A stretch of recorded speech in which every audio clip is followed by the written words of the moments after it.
Above the clouds, high in the Himalayas, the old Silk Road climbs through 14,000 feet to the Natula Pass, where two immense nations meet. It's here that India comes face to face with China. 40 years ago, they fought a fierce frontier war.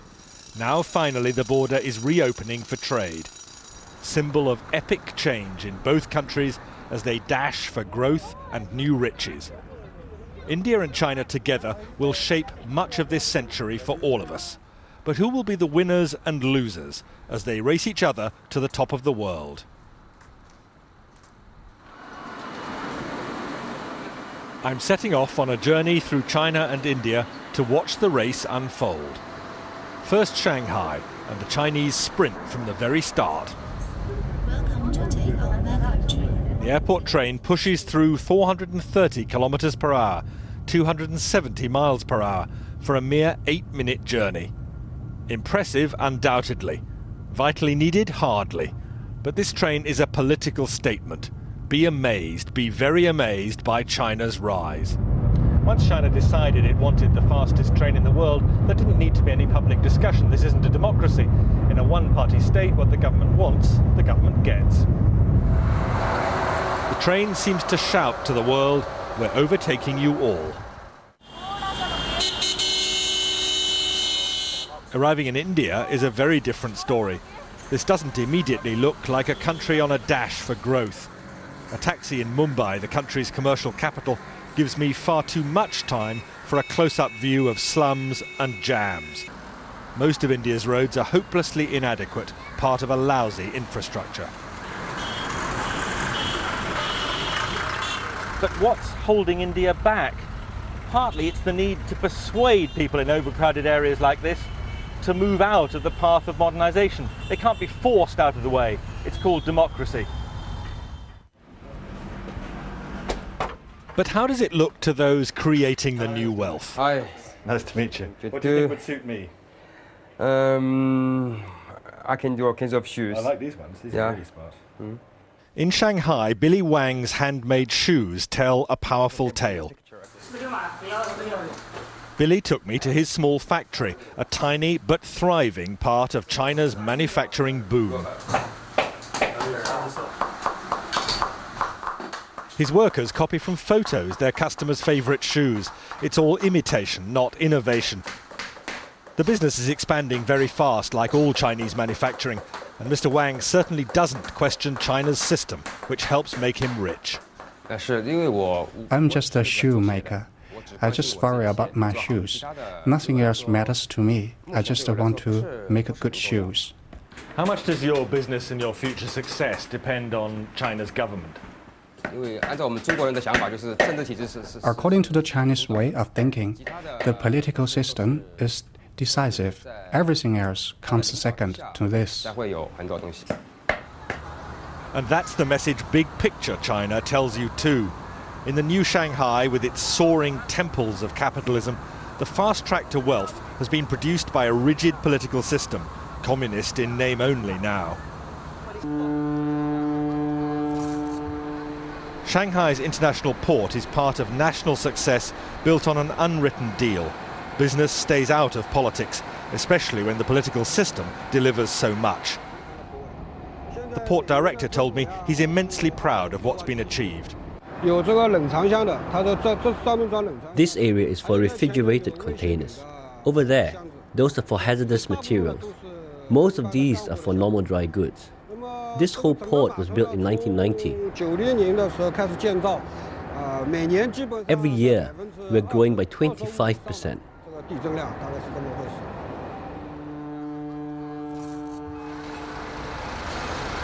More than that, it's largely one-way traffic here. China doesn't buy much overseas, but produces vast quantities of goods for sale. China's achievement is simply staggering. Single-minded, one-party government making clear decisions which mean that China dominates the export world. It's staggering to watch this. Containers coming on and off ships simultaneously, most of them coming into China empty, most of them going out crammed with Chinese exports. This isn't something that should worry just India. It worries economies across the world. A huge trade imbalance. Basically, we have a lot of construction going on right now just before the monsoons. But in India, young risk-takers are not dismayed by China's success. The story of Tarun Tadani in Mumbai is typical. All our designs are basically finalized. Tarun is a man in a hurry to share in India's consumer boom, happening now. Tarun, still only 22, cut short studies in America to create this fashion accessories business. And the emphasis here in his design room, unlike China, is on innovation, not imitation. Here is all our new products. Next door in the workshop, a small team churns out low-cost fashion accessories for eager buyers among India's spreading middle class. Tarun insists India's cheap labour, combined with superior design skills, make a winning formula. We never copy directly. We spend so much time, consistently trying to make new products, new designs, new things out there, finding new trends, just keep developing in new styles.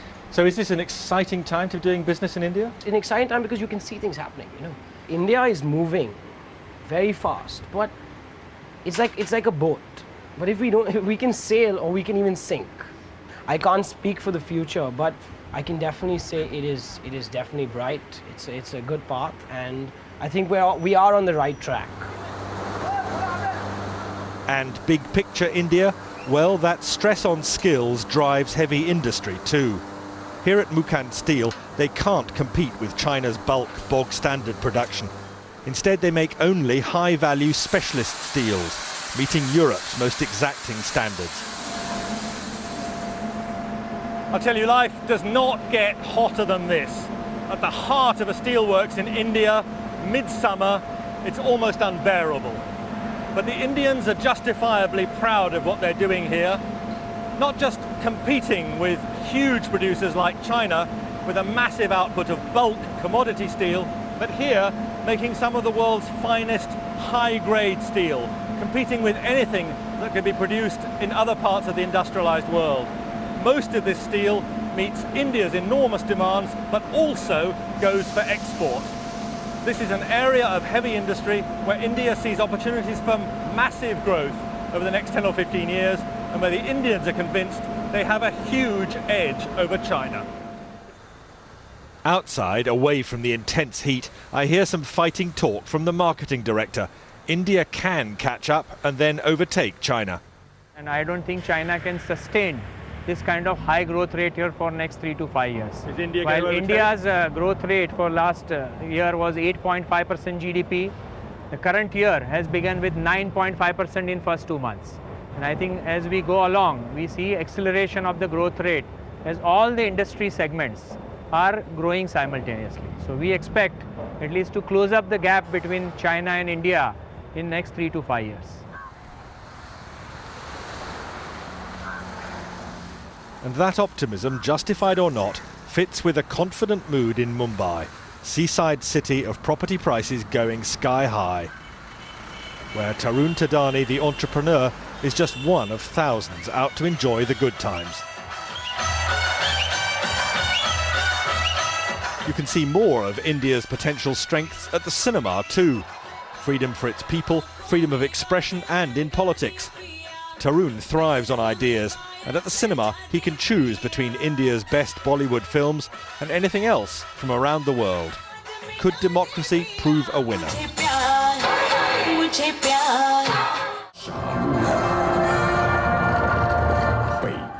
In stark contrast, for Billy Wang, the Shanghai shoemaker, for all China's people, freedom is heavily restricted. Film, newspapers, the internet, all strictly controlled. Any dissent is punished harshly, but if a growing middle class demands freedom to match rising wealth, then China will hit real trouble. But for now, Billy Wang and China's hugely expanding middle class seem largely content as far as one can tell. Economic growth must come first. Let's not jump from the known, a one-party state, to the unknown, democracy. I think we can't really jump, to another side. I think the best thing or the better strategy, for the government today here is that to maintain the momentum for economic growth. and your creation of the middle class, or you created more job opportunity for most of the people, and also the reduction of the poverty or something like that. And then I think the party themselves respond, to the growing demand, from the middle class, from the society. I think there is a way out eventually. Back in India, you can see how people might question what democracy has done for them. The country still looks creaky, antiquated, under-equipped. But if India is moving slower than China, most Indians I spoke to see their democracy as a big long-term asset, a winner over time. And the fact these trains are so overcrowded with people on their way to work points to another intriguing possibility. With its population growing twice as fast as China's, India may actually be in better shape for the next stages in the race. India's huge and expanding population used to be seen as a burden to this country, a brake on its phenomenal growth, simply too many mouths to feed. Not anymore. There's been a radical rethink. Instead, it's China which may have the problem with a stable but aging population. This vibrant young country is seen pulling huge numbers of people into an expanding working population, able to fuel phenomenal growth in the years to come. It's now being seen within India that when its population passes that of China, it may actually give it a winning edge in the race to the top of the world.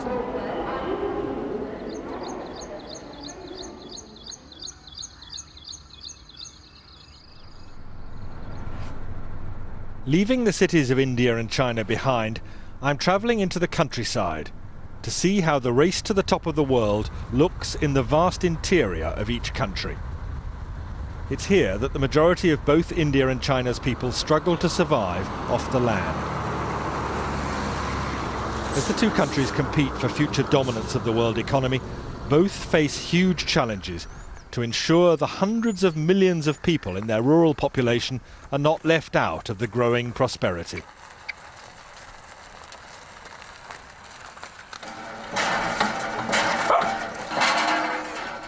For now, far too many people, especially in India, are trapped in relentless poverty which excludes them from the new wealth. Bhagyama is one of India's many farm widows. She and her daughter struggle to survive. This part of Andhra Pradesh, dogged by drought, offers very little to sustain farming communities. Bhagyama's husband followed an all too frequent path here. He drank pesticide to escape crop failure. He couldn't pay his debts. He didn't know what to do. That's why he killed himself. I'm so desperate, we may end up doing the same.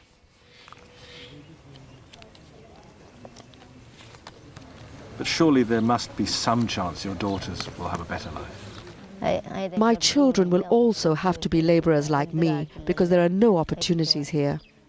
I hope to get them married, but I don't have the money for the dowry. I can't afford it, and I have no support from my family. And India's answer to Bhagyama's plight?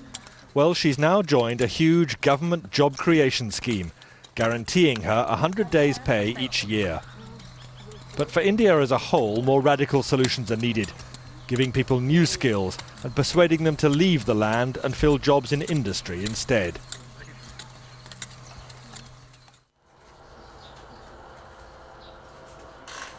China has pursued that path with much greater vigour.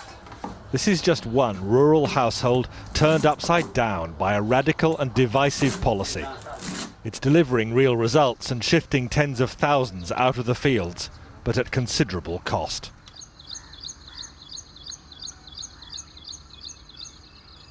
Tsai Jin-fu has only a few days left to work his land. The Chinese authorities are taking it to make way for a new factory. He and his wife took me to the edge of his fields where rubble is all that remains of their neighbours' homes. This whole village is being destroyed, like so many others across China. But Mr. Tsai says he's willing to move with the compensation they've been offered. I will miss the land, of course. Without the land to farm, I will just have to give up farming and enjoy life.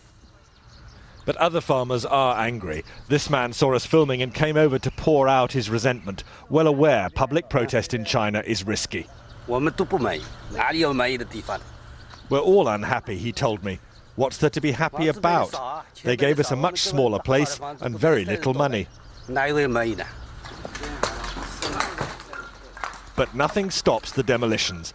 China's government is convinced industrialization must go ahead, even at the risk of rural revolt. You can actually watch as China's growing number of factories push deeper and deeper into the countryside. It can feel as if this country is one vast building site being torn down and rebuilt. This is just one of countless farm villages which has been razed to the ground. All the farmers and their families pushed, willingly or unwillingly, off the land to join the growing army of the urban working population. It's difficult to know how they feel about it. Very few speak out openly. But you get a very strong sense of the anger and resentment from the figures that, extraordinarily, the Chinese authorities themselves have published. Last year alone, they recorded some 87,000 incidents of protest, unrest, disturbance. That's more than 1,600 a week. So there's no question of the anger and bitterness that's been caused, but there's no question also of the fact that China's rural face has been changed forever. The time has come. Mr. and Mrs. Tsai and their grandson are about to move into their new government-provided home, now almost complete. The 19-year-old is excited by the transformation of China, the future possibilities opening up for him. Life for my father and the grandfather's generations can be described in just one word: hard. My generation are going to study and learn skills, then we can get easier jobs.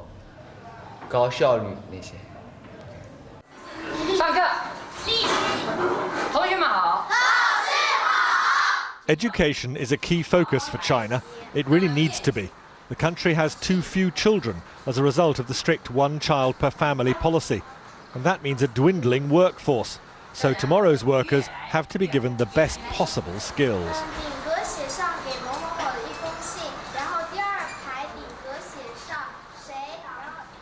I can't pretend to be able to follow this lesson, but what I have learnt from both China and from India is that education is the key to their future greatness.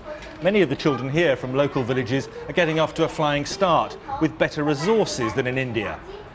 But for China to stay ahead, education still has to be improved at every level, from primary through secondary and beyond. Sing, louder, louder. And China is struggling against another handicap. The urgent need to learn English, today's global language. The method may seem bizarre, but it's hard not to admire the sense of a whole nation slogging to get to the top of the world.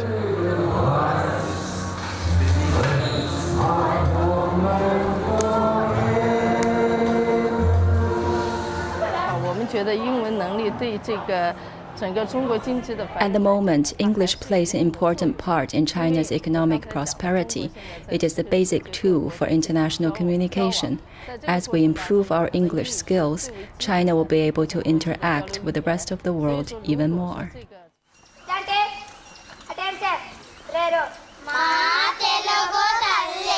Indian education faces quite different challenges.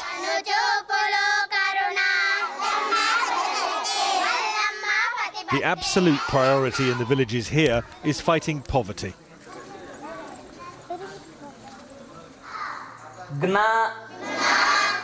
And fighting poverty means giving children skills which could lift them to jobs inside India's urban-led boom.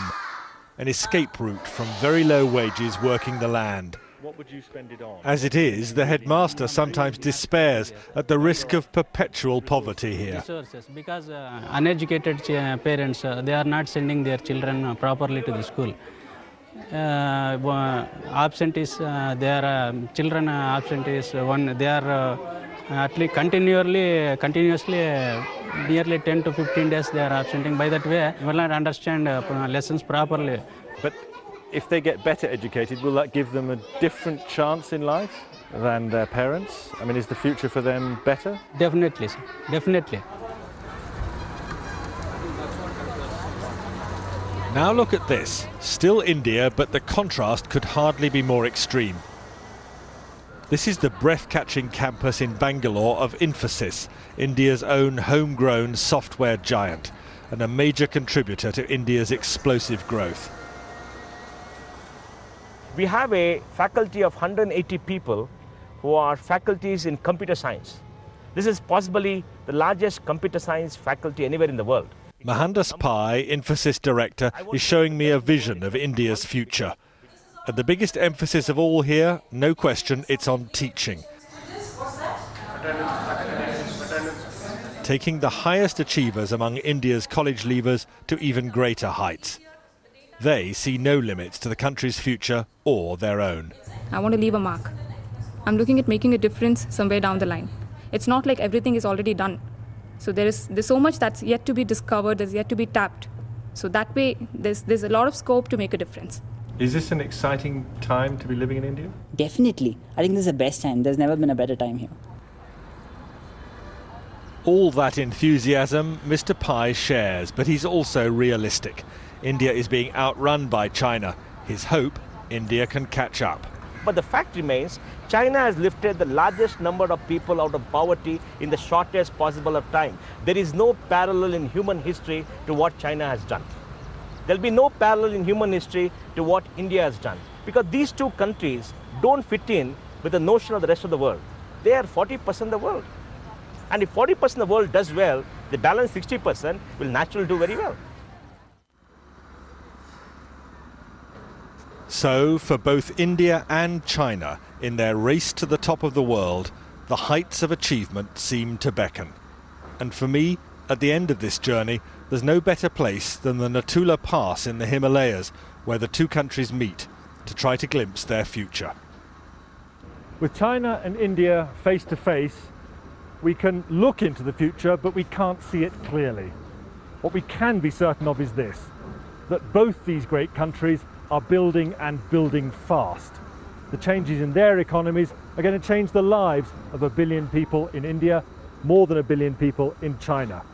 But far more profound than that, the world order is going to be transformed. We may see a time when the United States goes into at least partial eclipse.